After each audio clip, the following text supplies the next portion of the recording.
কখনো নবীকে অপমান অপদস্থ করেছে। এরপরও নবী যখন একটু সুযোগ পেয়েছেন, জাতিরে আল্লাহর হস্তে ক্ষমা করে দিয়েছে। তাহলে ক্ষমার চাইতে মহৎ গুণ আর পৃথিবীতে কিচ্ছু নাই। কথা বলেন ঠিক না বে ঠিক? আমরা একটু ক্ষমতার মস্তক পাইলেই, বড় চেয়ার পাইলেই হুঙ্কার দিয়ে বলি ভাতে মারবো পানিতে মারবো। অথচ যে বলতেছে ভাতে মারবো পানিতে মারবো, মঞ্চের থেকে নামার সুযোগ আছে কিনা উনিও জানে না, ওনার দলও জানে না, 14 গোষ্ঠীর জানা না। আল্লাহ পারে পারে পারে সে আল্লাহ এখন আছে না নাই? উল্লাপাড়ায় নাই, সিরাজগঞ্জে নাই। আল্লাহ হাতে নাতেই দেখাই দিয়েছে। অনেকেই অহংকার করত, বাহাদুরি করত, আল্লাহ ওই বড় চেয়ারের তে নামাই একবার নিচে নামাই দিয়েছে। এখনো যদি বাহাদুরি না ছাড়ো, হয়তো আল্লাহ মাটির সাথে মিশাই দিতে পারে। ভাইরা আমার, বোনেরা আমার, যারা আমাদের বিরুদ্ধে কথা বলছে, কয়েকদিন পরেই তাদের যেখানে ধরবো সেখানেই মারবো, সেখানেই পুঁতে ফেলবো, তারা যারা কথা বলতে না পারে। এই জন্য সবাইকে ঐক্য হওয়ার জন্য আহ্বান। আজকে এতটুক কথা যদি আমরা বুঝতাম, তাহলে কখনো ফুলের মালা আর কখনো সুতোর মালা পরা লাগতো না। ক্ষমতার চেয়ারে বসেছো, ফুলের মালা পরালো, কিছুদিন পরে ফুল ছিঁড়ে যাবে, ওটা হবে তখন দড়ির মালা।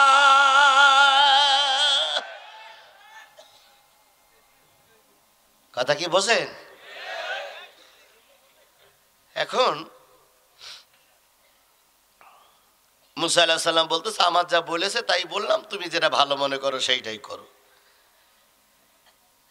কৃষক গাবিওয়ালা শুকরিয়ার মাত্রা বাড়িয়ে দিল। পরের দিন সকাল রাত মিলে কৃষকের গাবিওয়ালার দুধ হইছে 12 সের। 2 সের কি হয়েছে? বেড়েছে। আর যিনি শুকরিয়া আদায় করতে চাচ্ছিলেন না, পরের দিন উত্তর গগনে কালো মেঘ হলো, বালিগুলো সব উড়ে গেল।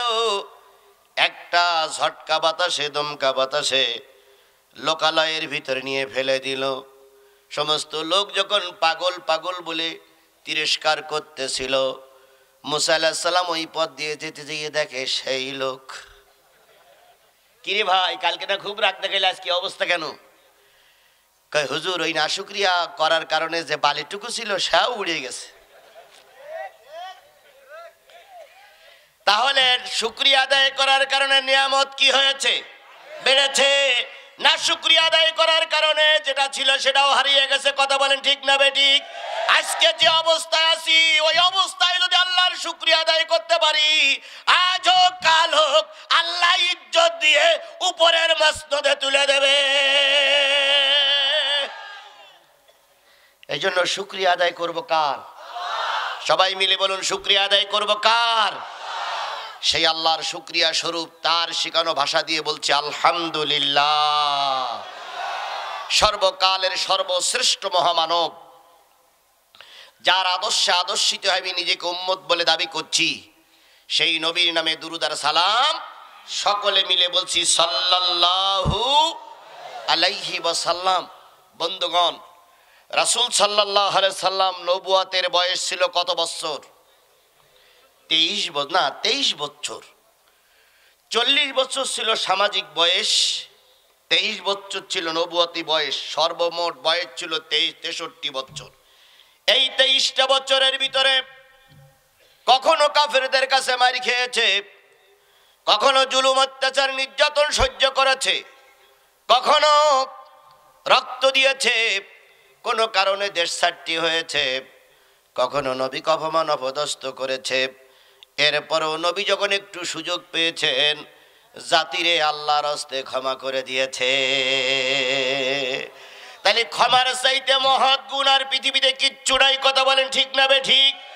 আমরা একটু ক্ষমতার মস্তক পাইলেই, বড় চেয়ার পাইলেই হুঙ্কার দিয়ে বলি ভাতে মারবো পানিতে মারবো। অথচ যে বলতেছে ভাতে মারবো পানিতে মারবো, মঞ্চের থেকে নামার সুযোগ আছে কিনা উনিও জানে না, ওনার দলও জানে না, 14 গোষ্ঠীর জানা না।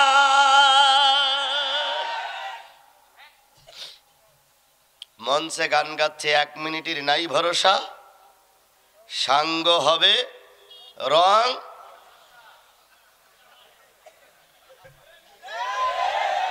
তামাশা বলার আগেই মালকাত।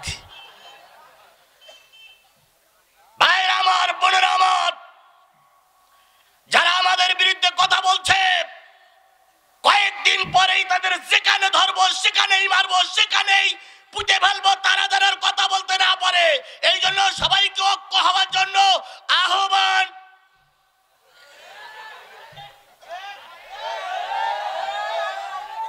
আল্লাহ পারে, পারে, পারে। সে আল্লাহ এখন আছে না নাই? উল্লাপাড়ায় নাই, সিরাজগঞ্জে নাই। আল্লাহ হাতে নাতেই দেখাই দিয়েছে। অনেকেই অহংকার করতো, বাহাদুরি করতো, আল্লাহ ওই বড় চেয়ারের নামাই একবার নিচে নামাই দিয়েছে। এখনো যদি বাহাদুরি না ছাড়ো, হয়তো আল্লাহ মাটির সাথে মিশাই দিতে পারে।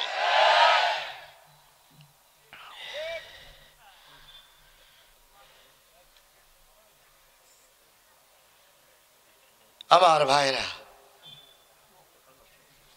নবী সাল্লাল্লাহু আলাইহি সাল্লাম, নবী সাল্লাল্লাহু আলাইহি সাল্লাম সারা জীবন মার খেয়েছেন।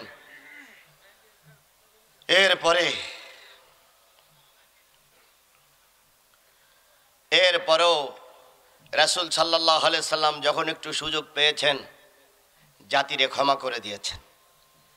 আমরাও ক্ষমায় বিশ্বাসী। কথা বলেন ঠিক না বেঠিক? ক্ষমার চাইতে বড় আদর্শ আর কিচ্ছু নাই।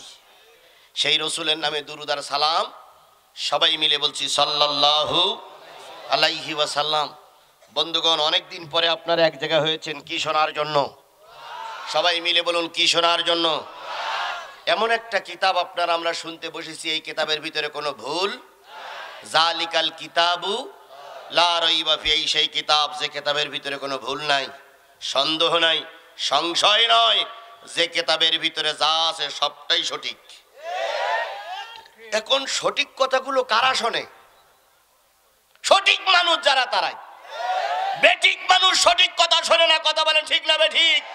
এর ভিতরে সঠিক মানুষ আছে, বেঠিক মানুষও একটু পরেই বুঝবেন যে সঠিক গুলো থাকবে, বেঠিক গুলো থাকবে না। এখন আপনারা কি সঠিক না বেঠিক? কারা কারা সঠিক একটু হাত তুলে দেখান তো, কারা কারা সঠিক? মাশাআল্লাহ, মাশাআল্লাহ, আল্লাহ কবুল করুক। তাহলে সঠিক মানুষের জন্য সঠিক কোরআন থেকে আলোচনা হবে। আমি সূরা কমারের 2টা আয়াত পড়েছি। এই আয়াতের পরে ভিত্তি করে কথা হবে। আমার মোনাজাত না হওয়া পর্যন্ত যাওয়া যাবে না। কেন যাওয়া যাবে না? অনেক দিন পর আল্লাহ পাক সবাইকে মিলাইয়ে দিয়েছে। কেউ আঙুল চষবে আর কেউ বিপদে পড়বে, তা হবে না। বিপদ যদি আসে সবাই ভাগাভাগি করে নেব। কাউকে বাঘের মুখে ছেড়ে দিয়ে নেজে লেজ গুটিয়ে পালিয়ে যাব না। আল্লাহ পাক সকলকে কোরআনের খাতিরে কবুল করুক। আরেকটু জোরে বলেন আমিন। আরো জোরে বলেন আমিন। আপনারা জানেন মসজিদের উন্নতি কল্পে মাহফিল, মসজিদটা আমি দেখে এসেছি। বলুন, আল্লাহর ঘরে যদি 50টা 100 টাকা থাকে, গোনা হবে আপনার? আমি যা দেখলাম, টাকা দেখিনি, শুধু কিছু কাগজ দেখেছি। কোন কালে দেবে তা আল্লাহই ভালো জানে। কাগজে যদি লেখা থাকে, তাহলে ওই টাকা আদায় করতে গেলে আবার তো আমাদের সাতক্ষীরা দিক বলে হাল খাতা, আপনাদের ওদিকে কি বলে? হাল খাতা। হাল খাতা করে যদি টাকা আদায় করতে হয়, তাহলে কর্তৃপক্ষ 10,000 টাকা আদায় করতে গেলে 5,000 হবে। তবে এই এলাকার লোকগুলো ভালো, আমি ছোট করবো না, ওনারা সব দিয়ে দেবেন। তবে যে টাকা আপনারা দিলেন, এখনো স্টেজের টাকাটা হয়নি।